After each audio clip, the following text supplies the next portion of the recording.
queridos, tudo bom com vocês? Espero que sim.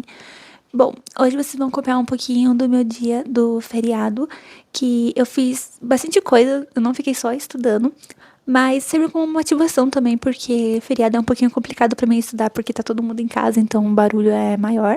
Então serviu como motivação pra estudar, e eu espero que vocês gostem. Eu cortei, mas eu estava tentando explicar a respeito da qualidade do vídeo. Porque, assim, em alguns momentos a qualidade vai mudar porque eu tô tentando gravar com a câmera traseira. O que tá sendo muito difícil porque eu não tenho muita noção, né, do que tá sendo gravado ali, porque não tem como ver. Então, às vezes, eu coloco no apoio em algum lugar e aí eu vou ver. E a imagem saiu totalmente cortada. E aí eu tenho que regravar, mas enfim. Eu vou me acostumando. Porque assim, a frontal, ela tá com uma péssima qualidade. E inclusive eu não tô assistindo tantos dos meus vídeos que eu tô postando. Justamente porque eu tenho um pouquinho de vergonha da qualidade que eu tô postando os vídeos. Eu sei que é um começo e depois, né, a gente vai melhorando ao longo do processo. Só que mesmo assim, então eu vou tentar gravar com. Em alguns momentos eu vou tentar gravar com a traseira. Explicado, agora vamos pro vídeo.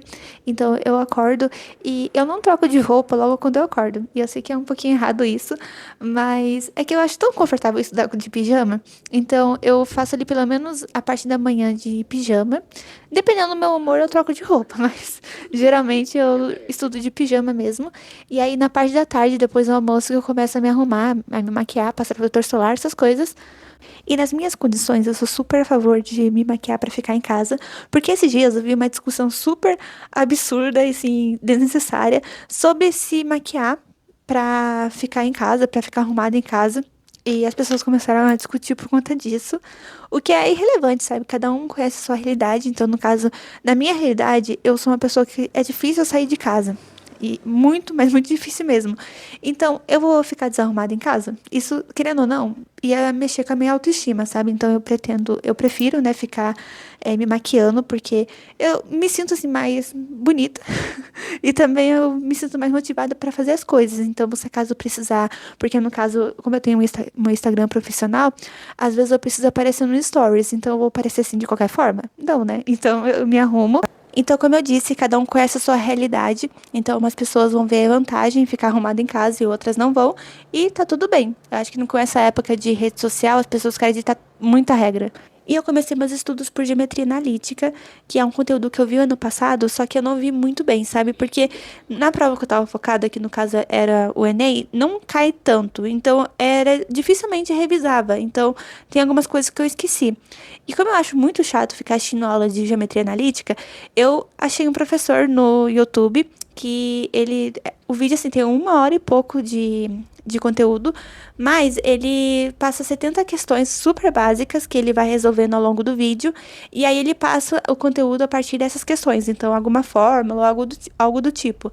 Aí quando eu tô com muita dúvida, eu volto nas anotações que eu fiz ano passado, pra rever, assim, a fórmula, pra explicar o porquê que a fórmula é daquele jeito, enfim. Mas dificilmente eu fiz isso porque o professor, ele explica muito bem, esse do vídeo do YouTube. E aí eu fui resolvendo junto com ele. Primeiro eu resolvia, depois eu via se estava certo. E se acaso era uma fórmula, aí eu anotava no post-it. Eu anotei no post-it pra colar na minha parede. Porque assim, eu fico revisando todos os dias, sabe? Porque se eu deixar ali no tablet as anotações, eu sei que não vou... Dificilmente eu vou revisar. E como geometria analítica tem muitas fórmulas, é muito fácil de esquecer. Então, eu prefiro colar na parede. Na verdade, eu colei na porta, porque eu sei que se eu colasse na parede, como a minha casa é muito úmida, ele ia ficar desbotando. Então, a parede ia ficar cor-de-rosa, que é a cor do post-it. Então, já tive essa experiência no passado. Então, eu colei na porta, que pelo menos é mais seguro aí. E isso que eu tô passando no post-it é uma fita dupla face que eu comprei, justamente pra colar eles na porta, porque eu tava colando com cola quente, só que não tava dando muito certo, porque fica uma coisa meio feia, porque a cola quente, quando você tira ela fica com aqueles fios, né, de silicone. E aí fica horrível. Tem alguns post-it que estão colados com cola quente. Mas eu acho, não sei se vai aparecer nesse vídeo, mas enfim.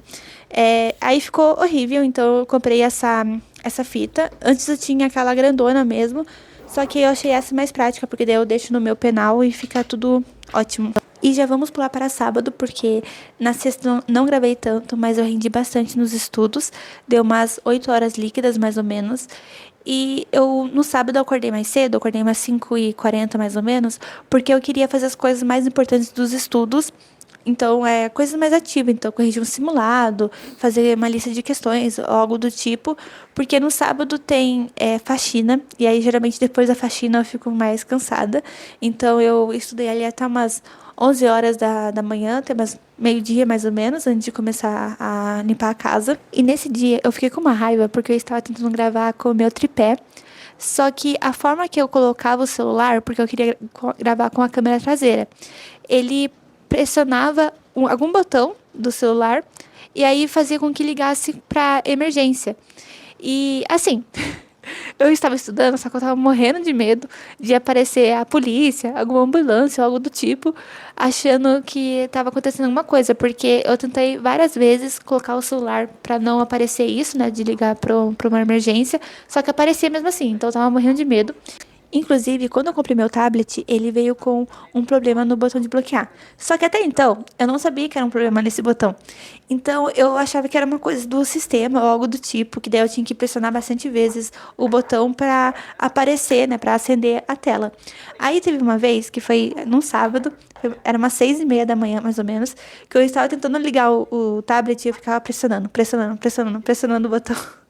E aí, pressionando não. Só que chegava um momento que eu tava tão irritada que eu ficava apertando mesmo, várias vezes, várias e várias vezes.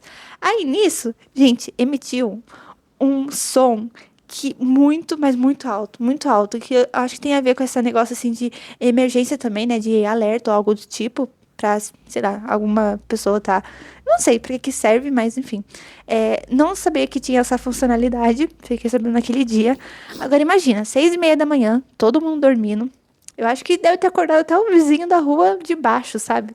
Então, nossa, gente, eu fiquei morrendo de vergonha. Eu fiquei com muito medo também de alguém aparecer, sei lá, de ter uma viatura por perto e ter ouvido esse barulho. Enfim, sério, eu fiquei com muito medo. E nesse dia eu estava fazendo uma prova do segundo dia no Enem, mas assim, sem contar tempo, sem desenvolver uma estratégia de prova, porque eu sei que é importante. Só que eu reparei que quando eu tô fazendo a prova, eu vou corrigir ela, eu consigo fazer a maioria das questões que a princípio eu errei. Mas por quê? Porque durante a prova eu tava com preguiça de ler a questão, porque o enunciado era muito longo, ou às vezes eu vejo, sei lá, estequiometria, que eu sei que é uma questão que é chata de fazer, enfim. Aí eu nem tento fazer, sabe? Mas é uma coisa, eu nem leio a questão. Só que daí, vendo na correção, é uma coisa assim, de regra de três, coisa simples, coisa muito básica. Então, nesse momento, eu estou frisando mais passar por todas as questões, ler todas as questões, tentar fazer pra tirar essa preguiça minha, sabe? Mostrar que, não, forçar mesmo eu a fazer, por mais que o iniciado seja longo e cansativo, enfim. Então, eu tô precisando mais isso. Aí, estratégia de prova, eu vou deixar pra depois, porque esses dias não, faz um tempo que eu vi uma live de um menino que ele falou de métodos de estudo e ele pegou e pontuou uma coisa que eu achei muito incrível, que eu não parei pra pensar, mas nunca tinha parado pra pensar, que no caso ele falou assim, que como que você vai desenvolver uma estratégia de prova, sendo que você tá acertando tipo 50% da prova ou bem menos, sabe? Porque assim, na maioria das estratégias, as pessoas falam o quê? Ah, vai pulando as questões que você não sabe fazer. Só que se você não sabe fazer nenhuma, você vai pular toda a prova. Entendeu? Então, no meu caso, era isso. Só que não era porque eu não sabia fazer, mas é porque eu achava que não sabia fazer por ser um conteúdo chato. Eu tive que parar umas 13 horas pra poder almoçar e começar a fazer faxina. E deu pra estudar umas 6 horinhas, o que foi maravilhoso, porque se eu deixasse pra parte da tarde, só estudar de tarde, eu tenho certeza que eu iria procrastinar e eu não iria fazer as coisas que eu precisava fazer. Então foi maravilhoso, preciso fazer isso mais vezes, principalmente no fim de semana, porque quando o pessoal fica aqui em casa, fica mais barulho na rua. Mas foi, nossa, muito bom. E aí eu comecei a arrumar o meu quarto pra começar a fazer a faxina. E eu não sei se de lei pra vocês, mas aqui em casa a gente acostumou, desde quando eu era pequenininha, a gente acostumou de fazer faxina aos sábados. E eu lembro que quando eu era pequenininha, minha mãe, essa função da faxina ficava comigo e com meus irmãos, quando a gente tinha, sei lá, uns 9 anos de idade, mais ou menos, que a gente tinha essa noção, né, do que era uma faxina. Então a gente ficava o dia inteiro faxinando, porque minha mãe ela ia trabalhar e meu pai também. Então a gente ficava com a casa todinha pra nós e a gente ficava mais assistindo desenho do que faxinando. E a gente só começava a faxinar ali perto, assim, das 2 horas da tarde, 3 horas da tarde, porque minha mãe chegava por esse horário. E um ritual, assim, que eu tenho pra mim, é que quando eu termino a faxina, eu cuido de mim. Então, no caso, eu lavo meu cabelo, que é o sábado, é o dia de lavar cabelo. Mas eu não lavo só no sábado, tá, gente? Às vezes, sim. Quando a semana tá muito corrida, eu deixo pra lavar só no sábado mesmo, porque é de lei. Só que eu tento lavar ali por 3 vezes na semana, quando eu vejo assim que precisa, porque meu cabelo ele junta muito nó. Então, quando ele tá assim precário, a situação tá muito precária, daí eu lavo ele. Mas sábado é de lei. Estando limpo ou sujo, eu lavo meu cabelo. E depois de tomar banho, eu fui organizar minhas coisas pra voltar a estudar.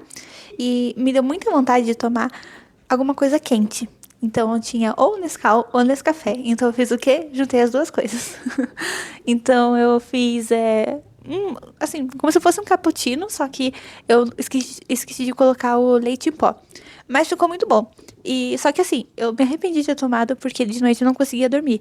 Isso que eu tomei era umas 4 horas da tarde mais ou menos, e eu fui dormir era perto de meia-noite. Mesmo assim, eu não consegui dormir. E aí estragou já meu dia seguinte, que era o domingo, que eu também queria acordar mais cedo pra estudar. Só que, como eu não consegui dormir, aí eu não consegui acordar. E lembra que eu falei que não seria só estudos? Então, fui fazer minha skincare, só que eu não fiz aquela skincare pesada que eu havia comentado. Eu só lavei o meu rosto pra tirar a poeira da faxina. E depois eu passei um esfoliante também. E só isso. Geralmente no sábado eu deixo sem produto mesmo, eu não passo nada assim de hidratantes pra pele dar uma respirada. E aí eu inventei de montar um quebra-cabeça. Porque teve uma época que, eu não lembro qual ano, que eu fui no cinema com meu irmão. Não lembro o filme, mas a gente foi assistir um filme e a gente passou numa loja pra comprar umas guloseimas, né, pra ir beliscando durante o filme. E aí eu vi esse quebra-cabeça do Michelangelo, da obra da Criação de Adão. E aí eu pensei, por que não comprar? Só que assim, gente, é impossível, porque tem 1.500 peças e a gente até tentou montar uma vez, só que a gente não conseguiu. Em 3 horas a gente só juntou 2 peças. Mas eu estou determinada a montar ele sozinho, porque eu acho que é mais fácil, porque assim eu monto o meu próprio esquema de montar. Mas assim, nesse dia eu estava determinada. Agora, no presente momento que eu estou narrando esse vídeo, já não estou determinada assim. Já estou pensando em desistir, porque as peças elas se misturam demais e cansa muito as vistas, porque eu queria montar o quebra-cabeça para ficar um pouco longe das telas, né? Porque eu já fico o dia inteiro estudando com o tablet. Então, eu não quero ficar, tipo, no meu descanso, ficar assistindo filme e tudo mais, porque vai descansar ainda mais as vistas. Só que daí eu tô montando esse quebra-cabeça, tá cansando ainda mais. Mas vamos ver nos próximos dias como é que ele vai estar. Até o momento, eu não montei nem a metade. Porque eu tô pegando bem pouquinho mesmo, que é só depois que eu termino de estudar que eu pego um pouquinho. E aí, eu tô separando por cores, na verdade. Então, tô montando um esquema ali pra ser mais fácil de montar. Só que mesmo assim, não está adiantando. Principalmente por conta dessa parte de pele, porque daí as peças são tudo a mesma coisa. Aí você não sabe quem pertence a quem, sabe? Então, qual parte pertence a qual parte. Mas enfim, tá bem complicado. E aí eu estava guardando num saquinho, que eu não queria misturar as peças, porque como eu tinha já separado por cores, aí pra não ter o trabalho de novo de dividir novamente, eu tava guardando no saquinho pra poder ir dormir. E é isso, gente. Eu espero que vocês tenham gostado do vídeo, que vocês tenham uma boa semana, porque eu vou postar esse vídeo no sábado, provavelmente. Então, que vocês tenham uma boa semana. E é isso, um beijão no coração e tchau!